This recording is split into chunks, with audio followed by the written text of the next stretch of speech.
Bez Hashem Yisbarach, we begin Perek Shneim Aser, the 12th Perek of Hilchos Ishut, the laws of marriage, which is in the Sefer Nashim, the book of women, where the Rambam continues. Now that we already went from Kedushin to Nisuin, got married, now we talk about the obligations and the rights that the couple has, and specifically an elaboration on the laws of Mezainis, the obligation for a husband to take care of his wife.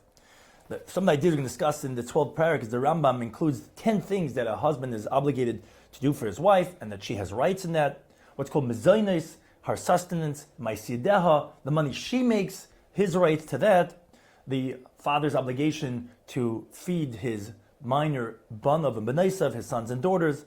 What happens if the husband goes the Medina Siyam, he goes overseas, if he makes a vow on his wife, or if shenadrihi, if she goes and she makes a vow herself, and his reaction to that.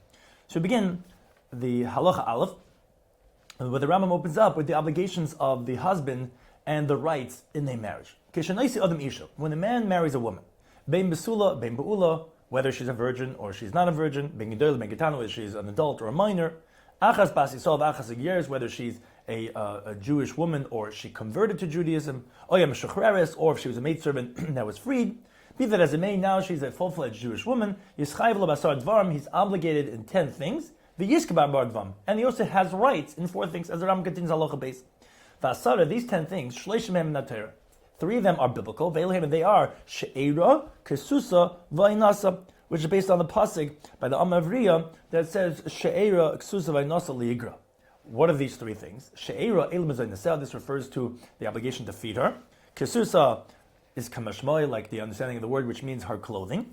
Ainasa, it means of a designated time, is lavayla kaderach kal aretz, is to have relations with her the way it normally is, which it's actually interestingly because although the pasuk is talking about the Amavriya, but the pasuk says kimishpat habanas yasala, which the Mechiltei Mishpatim says interestingly. What's it coming to teach us regarding the banis? It actually sounds like it's coming to teach, but it's actually coming to learn. And we're learning from Amavriya, just like these 3 things, you're not allowed to diminish from the Amavriya that you marry, so too a regular Jewish woman, you have an obligation of fulfilling all these 3 things. Now that's 3 that are biblical. And there are 7 things that are rabbinic. They're all considered stipulations of the courts, which the sages instituted in general. If a man gets married to a woman, that she merits all these things, even if he didn't write this in the Ksub at all, as the Rambam is going to explain shortly in Halacha Hey. One of them, of these 7, is Iker Ksuba, is the primary, we always call the primary document, which is a minimum that for a Ba'ula is a mana, and for a Basula is 200, like we said in the previous parak. V'hasharhim in Akram, and the remaining 6, they're called Tanoi Ksuba, the stipulations of the dowry document. Ve'elahim, and they are the following 6 things. L'ra poisem chalsa, to heal her if she becomes ill. V'lavdeisem nishbis, to redeem her if she is taken as a captive. L'kavre mesa, to bury her if she dies. V'lis nezens min nechasa, that she gets provided for her needs of sustenance from his estate. V'yeshes bevesa achar moisa kozman al manusa, as long as she's a widow and she has not gotten remarried, that she instilled in his house after he dies, that and v'lis b'neseha mimena, and also that her daughters that she has from him, that they get fed from his estate after he dies, until she gets engaged. Once either her or daughter gets engaged, then she's not in the property anymore, but as long as they didn't, when he dies, that they get fed from the estate. And also, the final thing is that her male sons are Yershin Ksuba, so they inherit her Ksuba, which is if the mother's out of the picture, the mother dies. So the ksuba, what's going to happen is that her children are going to, her sons, when the father dies, then they split the whole estate, but that her children get her ksuba more than the rest of the inheritance that they're splitting with the brothers, when there's many different wives.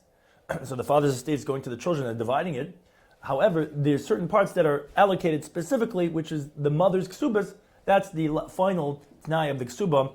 Ksubas b'nin dichrin, that the male sons, they get that inheritance of the mother's ksuba. So those are the 10 things that the woman gets. Halacha Gimel says the Rambam. Now there's 4 things that are the husband's privileges that he merits in. And kulam they recite from the old rabbinic law. They are lias maisi der shaloi, that her handiwork, what she earns, which that's whatever the custom of the place is, which would be the minimum obligation, it goes to him. Second of all, lias mitzias shaloi, when she finds something, she has a windfall, that fine goes to him. Third of all, v'shia oichel kol peres nechasah, that he consumes all the produce, all the benefits of her estate b'chayeha when she's still alive. And v'meisa b'chayav, and if she dies when he's still alive, Yerushena, that he then goes and inherits it. And v'hu kodim chalan b'Yerusha, he actually comes first from all her inheritors, her father, her whatever, her relatives. He's the first one there. Those are the four things that he has rights in when he gets married. Now, Daled, v'oy tiknacham, says the Rambam, and additionally, the Chum instituted that, so we said she has rights, he has rights. They create a parallel. Shiyu maisi deha isha, that the income, the wages, the handiwork of the woman should be connected mizay should correlate to the food, to the sustenance that she's getting from her husband.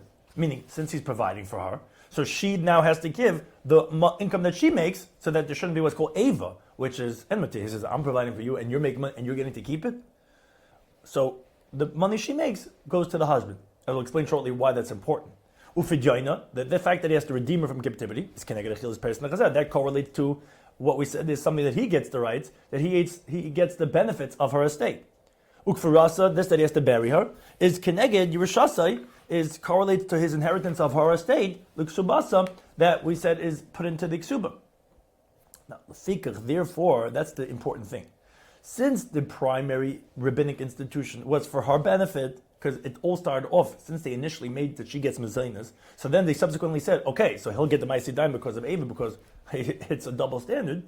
So therefore, if the woman says, ain't in a don't worry, I'm not going to eat from your table. And therefore you're not going to get the money that I make, because she makes way more than he provides for her. Shaimala, we listen to her. We don't force her to say, no, you got to go ahead and give the income and then he'll provide, because it's about her. But let's say the other way around. Let's say the husband says, look, I'm not going to provide for you. I'm not going to take the money that you make. No, then we don't listen to him. Maybe the amount that she makes, her wages, is not going to be enough to provide for her. And the same thing applies to all the other ones about redeeming her or about burying her. And because of this institution, of that there's a parallel of her handiwork correlating to the mezainis, that's why sustenance is considered one of the stipulations of the ksuba document, because the Rambam is saying a chiddush over here. Although the Rambam said in halacha beis that she'era, which is mezainis, which is sustenance, is from biblical law, so then it's not from the stipulation of ksuba. No, it is going to have, as we'll see, there's significance if a woman's not going to get a ksuba and all its stipulations. Mezainis is considered part of that because this takana, which correlates it with her Maisi Dayim, so therefore it's now including rabbinic law, so mezainis is considered now as one of the stipulations of a ksuba document, and again we said that she gets to choose because the halacha was, the takan zcham was for her. She could say, I don't want the takan zcham, but him, that's his, he has an obligation, he doesn't get a right to pull out of that. The halacha hey, kol advar ma'elu, all these things that we spoke about, even if it's not written in the ksuba document, even if they didn't write a ksuba, they just got married. But once they got married, he merits his 4 privileges. She gets her 10 privileges. They don't have to go ahead and specify, and it's automatically going to happen. And all these items that we spoke about, these 10 things, and he gets 4, this is actually what the Rambam is going to discuss all the way to the end of Perek Chav Gimel. Here he just mentioned the ideas about them, and as it relates to different claims, and how to qualify it, but all these things are going to be discussed in future parakim regarding their exact parameters. Now that Rambam moves on halacha vav to stipulations regarding these rights and obligations. Says the Rambam, halacha vav hisna habal. Let's say the husband stipulates that he doesn't want to be obligated in one of the things that, like we said, is an automatic obligation. Or shehisna isha. Let's say the woman, she makes a condition that he's not going to get the privilege to one of the things that generally he does. So it's not kain. So the stipulation is valid, even regarding 2 biblical ones, regarding food and regarding clothing, because regarding monetary law, a person actually could make a stipulation in contrast to what the Torah says, because money could be forgiven. So it's not considered a contradiction to the Torah. Except for 3 things. Where conditions are not going to help. Because whoever makes a stipulation regarding it, the stipulation is void, and whatever was done, and just like the stipulation wasn't there. Be'elohim, and they are a nasa, the conjugal rights, which is the obligation for the man to be intimate with his wife. The ikuk subasa, the primary idea about the basic amount of a ksuba. Virashasa, and the inheriting, as Ram explains. Ketzad in Halacha Zayin says, how so? Hisnei meisha, if he stipulates with a woman, she'enula alav oina, that she doesn't have any rights on him, that he's going to be obligated at certain times to be intimate with her. Shnoi batal. The stipulation is void. The chayiv by nas, and he's going to be obligated in the oina. Sharei hisna mashakaz b'Torah. This is the concept known as he stipulated in contrast to what the Torah said. The eintanai moment, and additionally, in contrast to the she'er and the ksus, it's not regarding monetary law, so she can't be meichel. It's a tzar haguf. So therefore, you got married, and the tnai is batal, and therefore there's no such thing. He still has to give her oina. Halacha ches. Hisna yima, the other of the three things. Hisna yima lifches mekur ksuba. Let's say he stipulated with her that, okay, let's get married, but I'm not going to give you. I'm going to give you less than what the primary basic minimum ksuba is.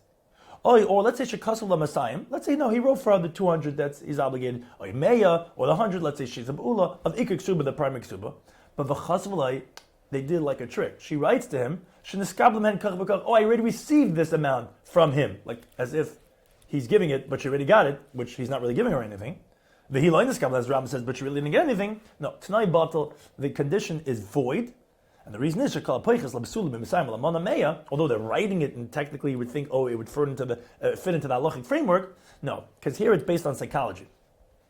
If he's giving her ultimately the end, as a basula less than 200, and as a widow less than 100, had it be bilaznos.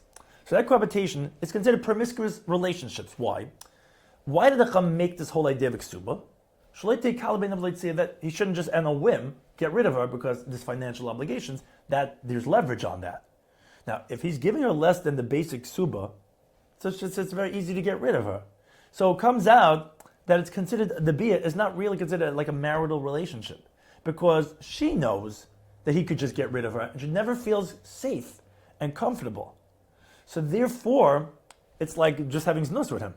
Oh, so actually now, interestingly, says the Lechem Mishnah, it becomes like not a davar sheb'mammon, it becomes a davar sheb'isser. On davar sheb'isser, you cannot make a stipulation in contrast to what the Torah says, because chol masna mashakaz b'Torah in yochel lisanis. So therefore, that's why the conditions can be void in this case. Halacha test, the Rambam now goes on to the third one. His nima, he stipulates with her that achar shenasa, that after he marries her, shlo yirshana, that he's not going to inherit her. So then, t'nai batal. So the stipulation is going to be void. Now, in contrast, if let's say before he married her, then he can make whatever conditions he wants to make. Because regarding inheritance, that comes to a person not from from his family, he could stipulate that he doesn't want to inherit something before he's able to have that inheritance, before he was even eligible, which before he's married, he just has no rights in her.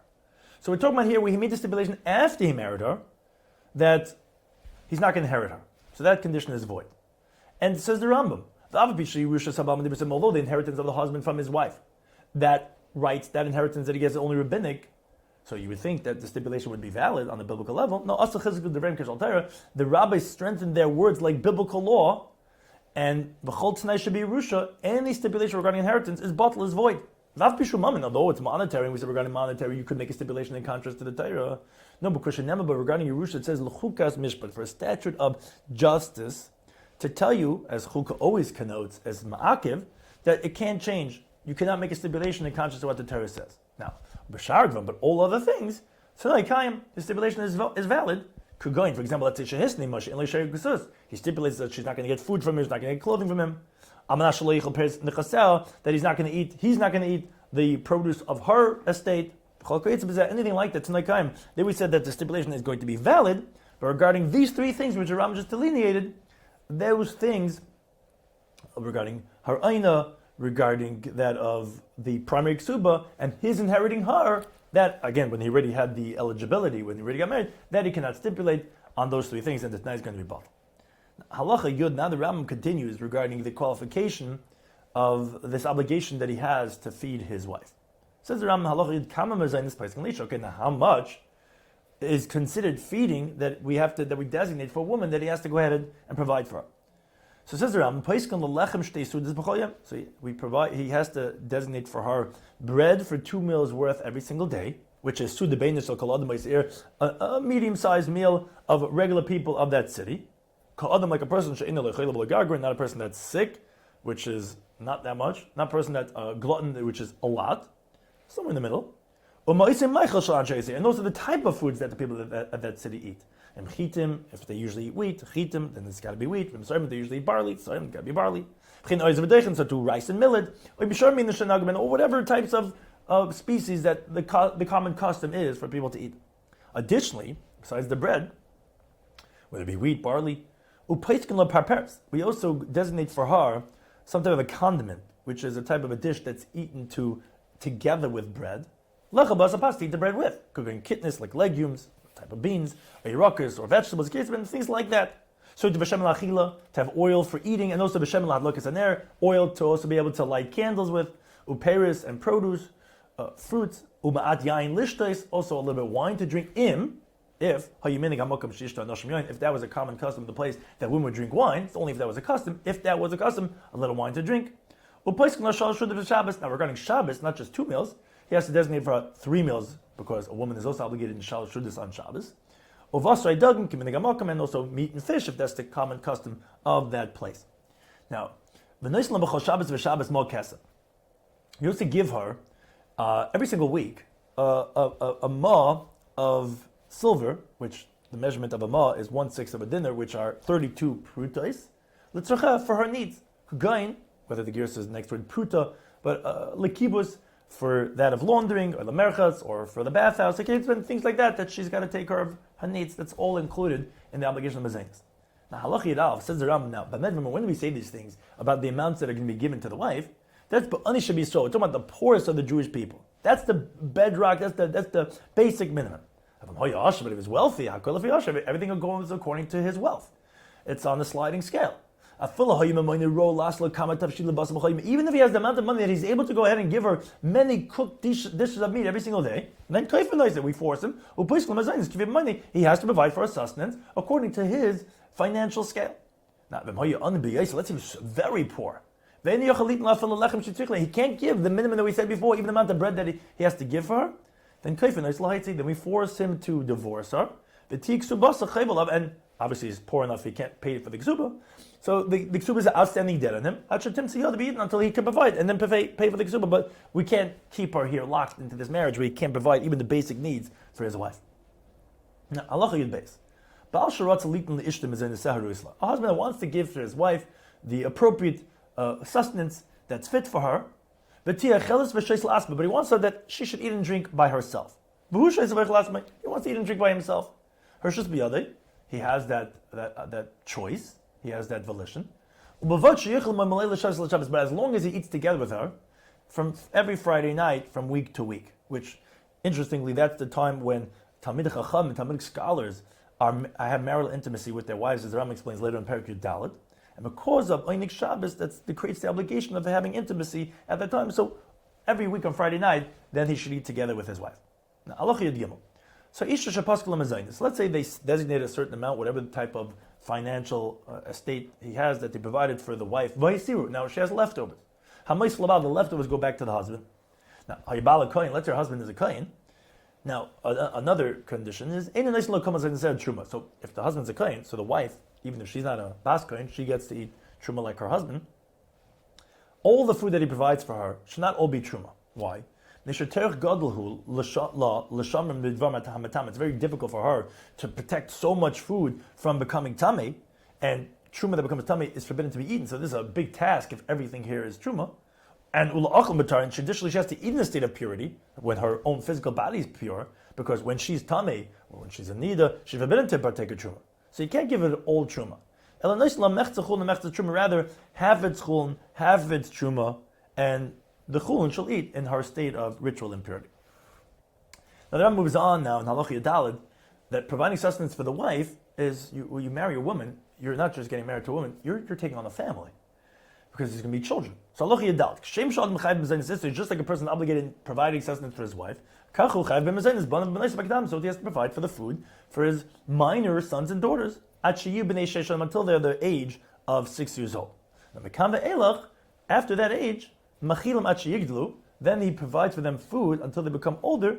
The way the sages instituted was called Takanas Usha, which the Sanhedrin, when they were in Usha after they had gone in exile from the chamber of hewn stone to the Beis Hamikdash, then they has to continue providing according to their stipulations. Now, let's say he does not want to provide for his children, so we rebuke him.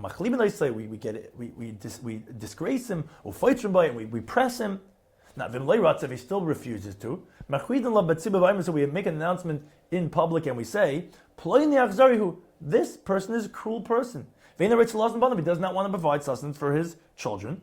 He's lower than an unkosher bird, which provides sustenance for its young ones, which even though that non-kosher animal itself is cruel, because that's one of the signs of being a non-kosher animal, that it's deiris v'oichel, it pounces on its prey and it eats it like that, he's worse, because they provide for the young and he doesn't.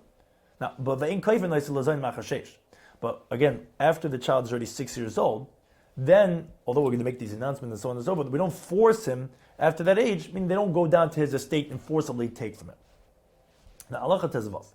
But when do we say this, that we don't force him, is be'ishein amid, by a person that's not known to be a wealthy person.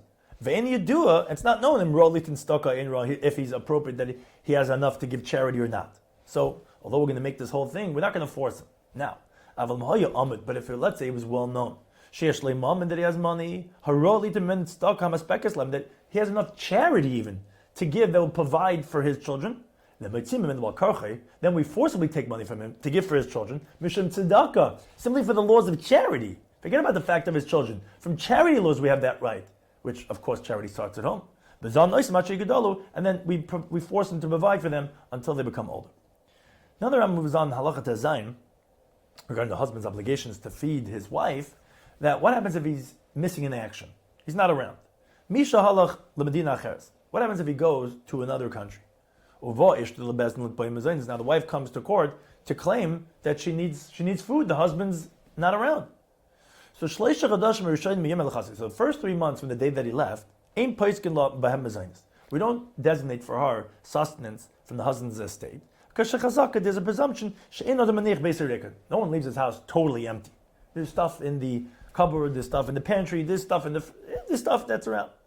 So she doesn't have to go ahead and get food yet. Now, after 3 months on, then we designate for her to be provided from the husband's estate, because he has an obligation, although he's not around. Now, if he had assets, so the courts go down to his assets, and they sell it off to provide money for her to get food. This is the Shittas Rambam. We don't go ahead and calculate with her. Okay, so mezainis correlates to her handiwork. You're working. So, we're going to give you the mezainis from his estate. You got to give us what you're making. We don't make those calculations. Actually, you have a bala until the husband comes back from his business trip.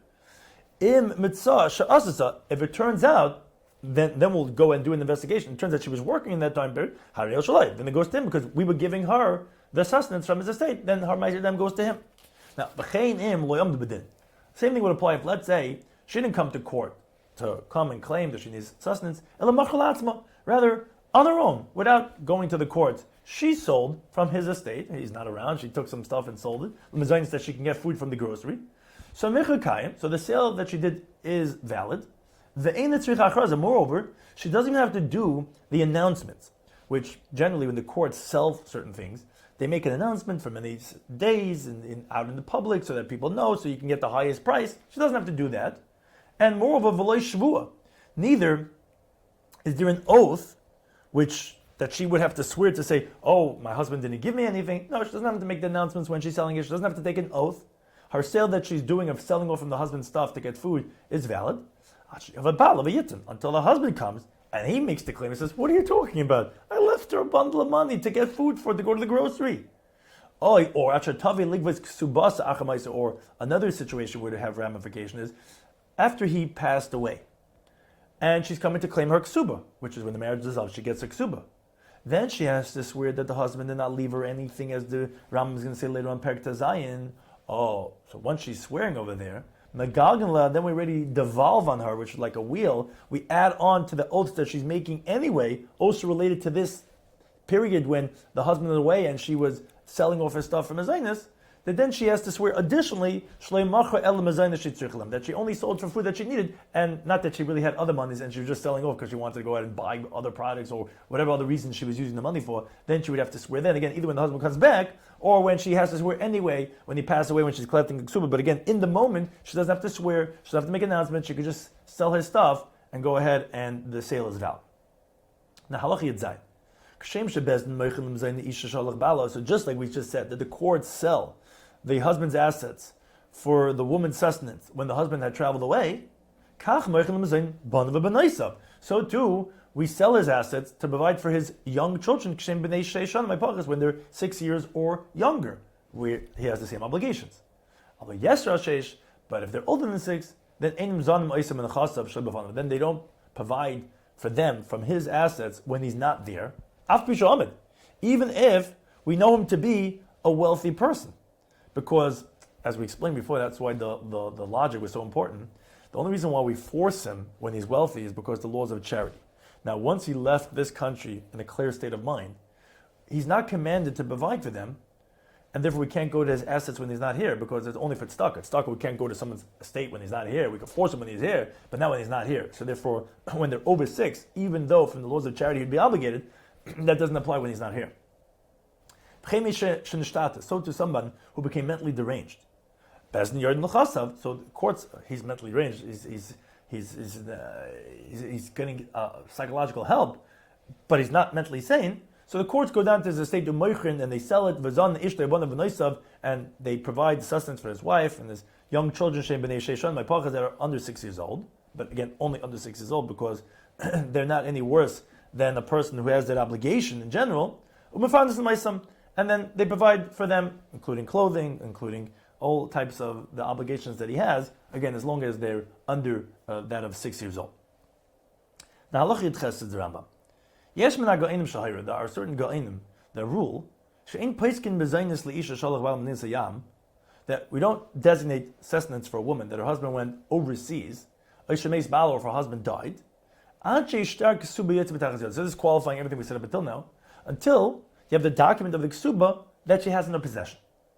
But if she doesn't provide her ksuba document, then she doesn't get provided from the estate. Why? Maybe she already collected her ksuba from her husband. Maybe she was meichel. She was forgiving. She let him go of ever having to pay the ksuba. Then she doesn't get provided sustenance. Like the Rambam is going to explain later on, Perek Zayin, that if a woman is meichel ksuba to her husband, she loses all the stipulations that come along with the ksuba, which, as we explained, although Mazayin is actually biblical, as the Rambam had already addressed this earlier, it's considered as one of the Tanoi Ksuba. Such as Meichel Ksuba, including Tanoi Ksuba, would include that she wouldn't get Mazayin either. So we don't know, so until she provides a Ksuba, we don't give her. The Yesh Mishahir, but those who rule, Shepaisla Mazayin, no, we do provide for her sustenance, Becheskas, with the presumption, until we know otherwise, there's a presumptive state, no, that she didn't take her and collect her ksuba from her husband. She was not meichled. And we don't obligate her to bring her ksuba to verify this. And says Rambam, and says my opinion is leaning towards that. If the husband went over on a trip, because since biblically when the husband is still alive, biblically he's obligated to provide a sustenance, as we said in Halacha Beis. So that shibud is pretty severe, and she gets provided with sustenance with a chazaka that she didn't collect a ksuba yet. Now, that's regarding one of the 2 cases, which they were talking about 2 cases about going overseas or dying. So the Rambam says he agrees with that regarding when he went overseas. But if the husband died, then she wouldn't get, which is one of the things when he dies, she in her state of almanas she gets from the estate, then she wouldn't get her mazaynis until she brings the ksuba. That's purely from one of the stipulations of the ksuba, and therefore, because it's only rabbinic, she would have to prove it. But moreover, another reason why is shenezainis b'nichse yershim. Then, when the husband died, she's actually getting provided from the estate of the inheritors. So Allah, the concept known as toinen. Although the inheritors don't know any claims against their mother, but we do what's called toinen. For the inheritors, we always do tainim that we make a claim for them that maybe that she already got paid up. So because we make a claim, she wouldn't be able to get collect until she would be able to verify, which that's the way, until she brings the ksuba, that then she would get mezainis. And therefore that's the discrepancy according to the Rambam between if the husband went overseas, which is biblical, the obligation to feed her, and that if he died, which is only rabbinic. Halach Yutes. Halach Bala. Let's say the husband went away on the trip. V'lov tzavachla. Now here she is, Alain Verstein. What's she going to do? She has no food. So she borrows from a neighbor, and she goes and she buys in the store and she eats. Kishiyavim, when the husband comes back, she's like, "Well, you went away for months and months, I had nothing." Chayiv l'shalmi has to pay up to the person that she borrowed from.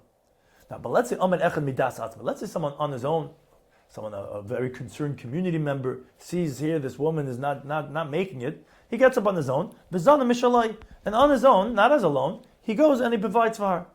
Im Yaveh Habal, when the husband, if he comes back, he does not have to compensate that neighbor. That guy lost his monies. Initially, he didn't command him to feed her. Vahila loves him and she didn't borrow from him. Now, had she borrowed from him with the intent of paying, so he would be able to claim from her, and she'd be able to claim from her husband, he would have to pay it up. But now, he's like paying up someone's debt without his request, which you can't go ahead and collect from the person that you paid up their debt, and therefore it's like what's called hinich moisav akeren atzvi, it's his loss. Halacha chaf. Habal shama leishta b'shosh halach. Let's say the husband, as he's taking this trip, as he's taking leave of her, he says when he's leaving, you know what? I'm not going to be here to provide for you. I'm going away for a long time. The money that you make, that'll take the place of what I have to provide you for sustenance. And she was silent. She didn't say anything when he was taking leave of her. So Allah is in the so she doesn't get provided from his estate. Because if she was not okay with this, she wouldn't be relying on this.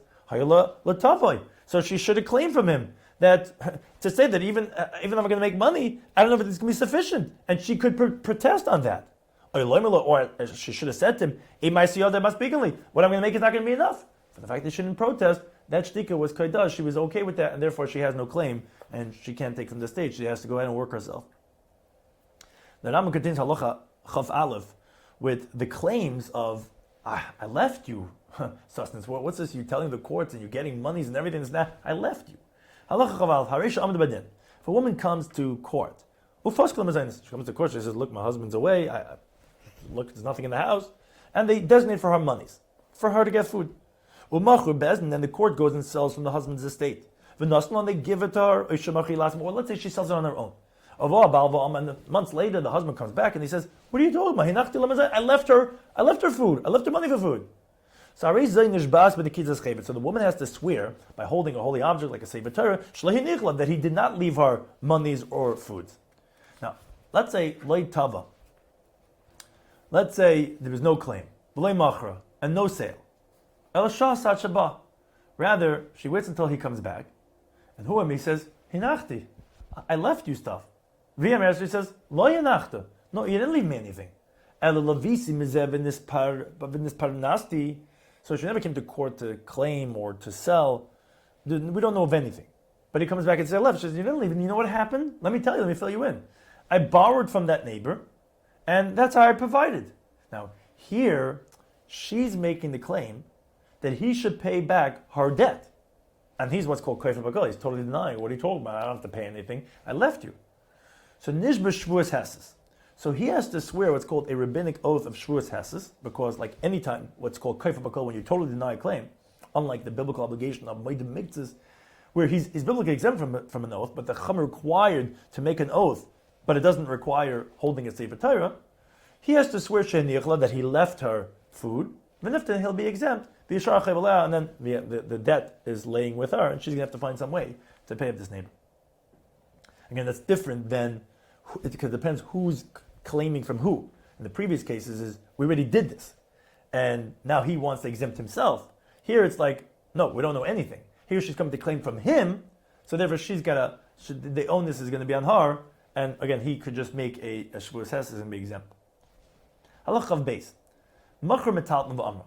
Let's say she sells movable items, and she says, I'm selling from my husband's estate because I need it for food. And he claims and he says, what are you talking about? I left you food. So nishbas shvuas hesses shelo. So here again, it's the other way around.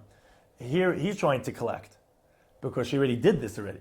So she swears a rabbinic oath that he did not leave her because since she could really get out of this by saying that there's nothing here that you want to collect from me because you're talking about your lamp or your vacuum, it got lost. She could make claims like that. And she would be exempt from an oath because she'd be totally denying it. So even if she really responds and says, yes, I sold it actually. Oh, you're looking for that table? Oh, I sold it because of food. So she doesn't have to swear with like holding an object. Rather, it's like just a generic shvuas hesses. V'loy loves her, so she has to swear. So she has to swear that he didn't leave her anything. Now, hareis, it comes out shloi tava, that if she didn't claim for food, let's say in court, v'loy loves her, and she didn't borrow, v'loy machra, and she didn't sell anything. Rather, she was there pushing herself day and night, waiting until he comes back. And she made money and scraped together something, and that's what she provided. So then she's not going to get anything on him. It's only if she went and she expended. She's not going to get like credit now for the fact that she didn't get provided for sustenance for all that time. Halach of Gimel. The Ram moves on as it relates to a vow in regards to this of mezainis. Hamadris ishtay milahonisle. Let's say a husband takes a vow on his wife, preventing her from getting benefit from him, from his monies, from his estate. Bein sheperish adman plaini, whether he specifies until a certain date. Bein shlei perish, whether he doesn't specify. El sasam, rather he just says unspecific. So Allah is mamtin le'shleishim. So we give him a time of 30 days.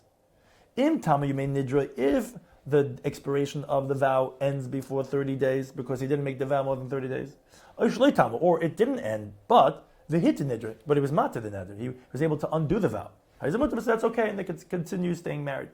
But if not, if it extends more than 30 days, he has to divorce her and give her ksuba because more than 30 days, the word already gets out, and she's disgraced that her husband is making a vow that she cannot have benefit from his estate, and therefore he has to divorce her and give her ksuba.